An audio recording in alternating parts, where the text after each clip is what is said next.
I've just activated the Wining with Joe dash cam. We're getting very close to Warnicki Vineyard. Wanted to give you a up close and bird's eye view from Wining with Joe dash cam.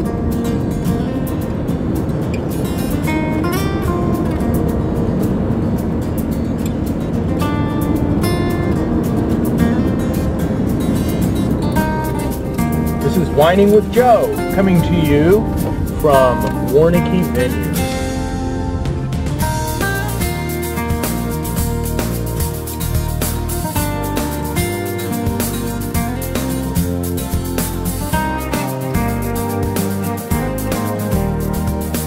Okay, so right now we're utilizing our post camera. This is post camera. We got an end post camera sitting on the end post. I just kind of want to discuss what is so important about having Joe Hurleman to go out, the winemaker here at Herzog Wine Cellars, to go out and look at the grapes throughout the entire growing season, and then also being the person that's responsible for finding the proper type of relationship that we have with the growers. It's very important to get a real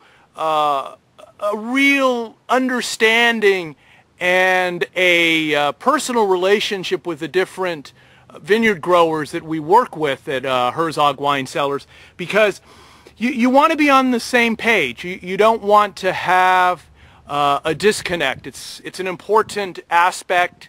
You know, blending's very important. It's important that I'm there at the winery making sure everything is running very smoothly. But if I'm not out here in the vineyard looking at the grapes throughout the whole growing season, as they get closer to the actual harvest time, being in the vineyard, picking when we're going to actually, deciding when we're going to actually harvest, all that work that I do back at the winery and that the other parts of the winemaker team does would be really spinning our wheels. You know, we really need to be out here and looking at the grapes, making sure that they're pruned the proper way, making sure that there's not too much leaf pulling, making sure that the vineyard is being tended properly, and then watching as the maturity occurs and get to a point where we're actually ready to pick. And then you know, I'm going to be here. I'm going to be watching the pickers. I'm going to make sure that they're not picking leaves, they're not putting leaves into the bin, that, as I was saying earlier, they're not picking second crop. We've already dropped the second crop, but let's say by chance somebody missed it, that we're not going to move up that chute and actually cut off that bit of second crop. And those are all things that are very important, because what I want to do as a winemaker, my philosophy as a winemaker is that I want to do all the sorting in the vineyard. I don't want to have to come into the winery and pick out leaves. I don't want to have our cellar crew down there worried about fruit that isn't that ripe. You know, we want to have a green drop. These are all things that you can do in the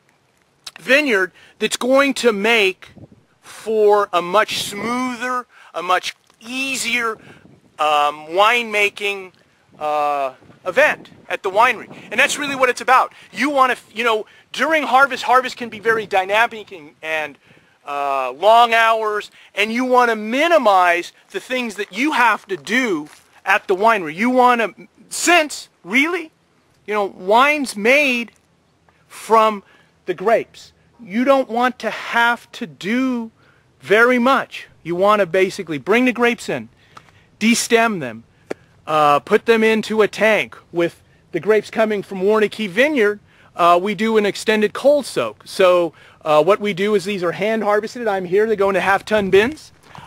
We will ship those. I'll have a semi-truck here. That semi-truck will be set at about 45 degrees Fahrenheit.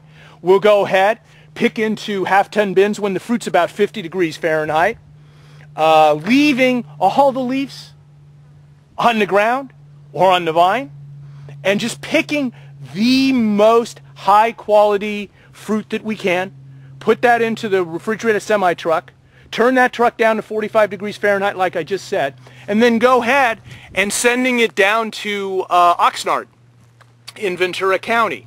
The next day we come in and we run it through a destemmer. I don't really have for the highest end wines that we make, you know, the very, very small lot wine that we make, the 6-ton lots, the 12-ton lots of wine. I'm not going to bring them right in, destem them, add yeast, and start the fermentation process. Actually, it's going to be destemmed. I don't have a crushed destemmer. I have a destemmer. Very, very gentle.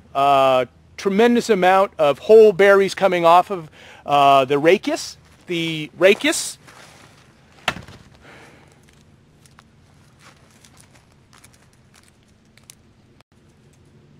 There goes my tonnage. Rachis. Coming off the rachis. So the berries come off very nice from the rachis. Rachis is thrown away. And then in the stainless steel tank, we're going to keep those berries chilled for an extended length of time at about 50 degrees Fahrenheit, checking them every single day, doing a very, very non-oxygen pump over where we're just taking the juice very nicely and just laying it on top of the grapes. And then in about 3 or 4 days, we would go in and start the fermentation. But to do that, because it's at 50 degrees Fahrenheit, we would run the must through a heat exchanger to warm it back up, so the fermentation is going to hit that perfect temperature of 80 to 85 degrees Fahrenheit where I want to get for the extraction of the color and the flavors. So really it starts in the vineyard. That's why I'm so excited about being here yesterday in Napa, looking at those 3 different vineyards, and today being in Warneke, looking how beautiful this vineyard looks. The potential that we're going to have this year with the 2011 vintage. You did get the view coming in on that special dash cam from Whining with Joe. Post cam right now, I want to show you the Post. I want to thank the Post. Thank you, Post, for being on Whining with Joe.